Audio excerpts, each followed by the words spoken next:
আমি আপনাদেরকে কুদরত দেখাইতেছি, রহমত দেখাইতেছি, যার কারণে সম্ভব। দুনিয়ার কোনো বিদ্যায় আমাকে আজ পর্যন্ত কোনো ডাক্তারি বিদ্যায় দেখাইতে পারবে না যে প্রতিদিন কোনো মানুষের একাধিকবার ডায়ালিসিস সম্ভব। দুনিয়ার কোনো ডাক্তারি বিদ্যাতে নাই, ডাক্তারি সায়েন্সে এই কোনো লেখাই নাই, এরকম কোনো পৃষ্ঠাই নাই, এরকম কোনো উক্তিই নেই, এরকম কোনো থিওরি নাই। এখন পর্যন্ত কোনো শিক্ষা আসে না যে ডেলি একবারের বেশি 2বার ডায়ালিসিস করে। ও যুবক, তোমরা সারাদিন নেট ঘাঁটতে থাকো, বলো তোমাদের যদি নেটে সংযোগ থাকে এখনই একটু সার্চ দিয়ে দেখো যে একবারের বেশি ডেলি 2বার ডায়ালিসিস করা যায়। যায়? হ্যাঁ, যাই না বলতেছেন না? না যাই না? যারা জানেন ওরা বলেন একবারের বেশি 2বার ডায়ালিসিস ইম্পসিবল, সম্ভব না। ডেলি একবারও করা যাবে না, 7 দিন টানা ডায়ালিসিস হবে না। একদিন বাদ দিয়া হবে, সপ্তাহে 4 দিন বাদ দিয়ে এর বেশি ডায়ালিসিস করা যাবে না। যদি রহমত আর কুদরতের খেল না হইতো তাহলে বিজ্ঞান বলতেছে একাধিকবার ডেলি করা সম্ভব না। আর আমার আল্লাহ আমাদের এই সুস্থ শরীরে ডেলি 36 বার ডায়ালিসিস করে। কতবার? কুদরত ডেলি 36 বার আমাদের শরীরে ডায়ালিসিস করে। যার ডায়ালিসিস করে উনি জিজ্ঞেস করেন ডায়ালিসিসের কষ্ট কি? 2টা ক্যানোলা লাগাইতে, 2টা এখানে গলার ভিতরে, একটা দিয়ে রক্ত বাহির করে মেশিনে রিফাইন করে, আরেকটা দিয়ে আবার ঢুকায়। যেটা দিয়ে বাহির করে ওটা দিয়ে ঢুকাইতে পারে না, ওটা শুধু বাহির হবে, আরেকটা দিয়ে ঢুকবে যায়। উনি জিজ্ঞাসা করেন কষ্ট কিরকম হয়, আর আমরা জানি না। তাই যুবক, তারপরে তুমি আল্লাহকে চিনো, তারপরে তুমি আল্লাহকে চিনলা না। আমি কাঁদি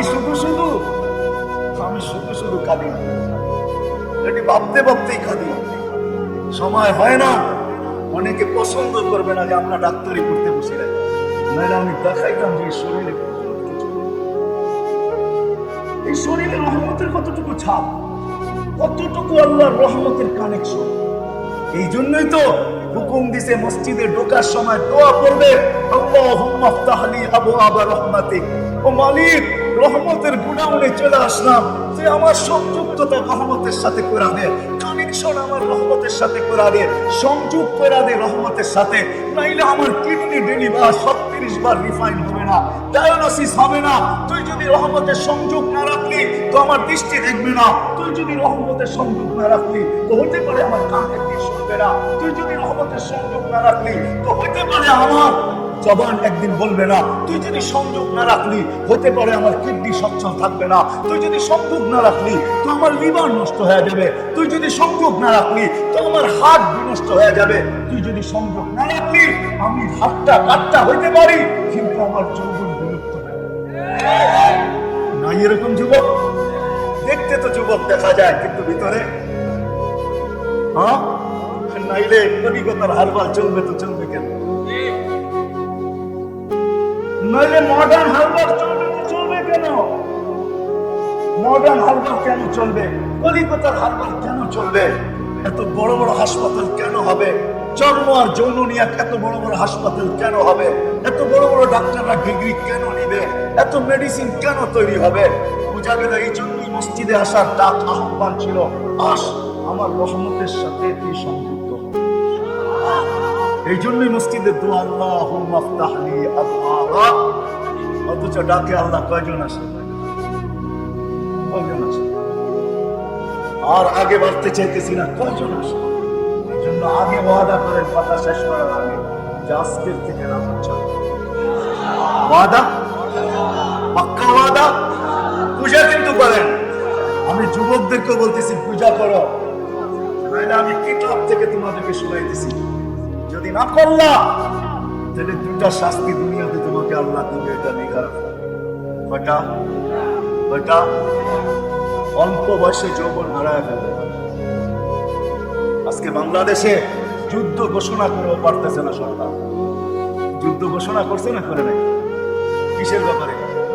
মাদকের বিরুদ্ধে যুদ্ধ, ঠিক না? থানার থেকে গ্রামে গ্রামে পুলিশ আপনাদেরকে নিয়ে অনুষ্ঠান করে নাই?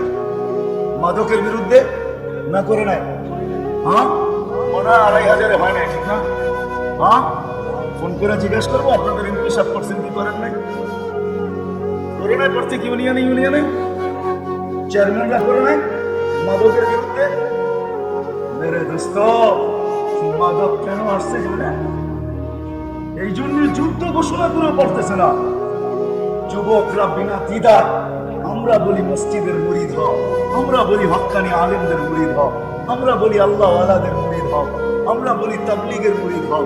আমরা যুবকদের পায়ে ধরে বুঝাই চিরজীবনের যৌবন নেওয়ার জন্য, চিরজীবনের ফুর্তি নেওয়ার জন্য, চিরজীবনের আনন্দ নেওয়ার জন্য, চিরজীবনের সুখ আর শান্তি নেওয়ার জন্য, চিরজীবন যা চাবে তা পাবে। হায় হায় যুবক, তুই বাইরের ডিস্কো দেখবি কখন? তোর জান্নাতের ডিস্কো দেখি তো তোর জীবন শেষ হবে না। তুই বাইরেরটা দেখবি তো দেখবি কখন? তুই জান্নাতি তো বানায় রেখা দিছে বলে দেই না নাসির, যেখানে যাবি যার আঙ্গুলের পুর খুলা দিলে, যার আঙ্গুলের পুর খুলা দিলে সত্য জগৎ আলোকিত হয়, যে থুতু দিলে শ্বাস সমুদ্র মিঠা হয়, যে চুল একটা নাড়া দিলে সমগ্র জগৎটা সুঘ্রাণে মুখিত হয়। লাউ বাজাদা সাবআতি আবদুল্লাহ সারা আদবা, থুতু দিলে শ্বাস সমুদ্র মিঠা হয়, একটা চুল নাড়া দিলে সমগ্র জগৎ, হায় হায় সুঘ্রাণে লতা আত্মারাতি দুনিয়া কুল্লা, সমগ্র জগৎটা সুঘ্রাণে মোহিত হয়। পাউটা খুলা দিলে সূর্য চিরদিনের জন্য আলো হারায় ফেলে। লাউ কাশাফা সাকাইহি লাকাদা লাউ শামসি, হায় হায় হায় যার হাঁটু পর্যন্ত মুস্ক দ্বারা তৈরি, যার কোমর পর্যন্ত আম্বর দ্বারা তৈরি, যার কাপ পর্যন্ত সাফরান দ্বারা তৈরি, আর যার উপরেরটা আল্লাহ কাফুরাল আবিয়াস দ্বারা তৈরি, যে 120 ফিট লম্বা আর চুলও হবে 120 ফিট লম্বা। বুকে মনিটর থাকবে, দেখা যাবে তোকে কতটুকু ভালোবাসে। আজকে তো বলে আরেকটা করে আরেকটা মেসেজ দিছে, একটা বাস্তবে দেখার পরে জুতা দেখায় ছেড়া দিছে। এইটা দেখা কত ছেলেই তো, কত যুবকের কত বিস্মান করবে, সইতে পারলো না। মেসেজ দিল কি আর 14 তারিখে আমাদের দেখাইলো, ছবি তো পাঠাইলো ফুলের, 2500 যায় দেখি দাঁড়ায় রয়েছে জুতা নেয়।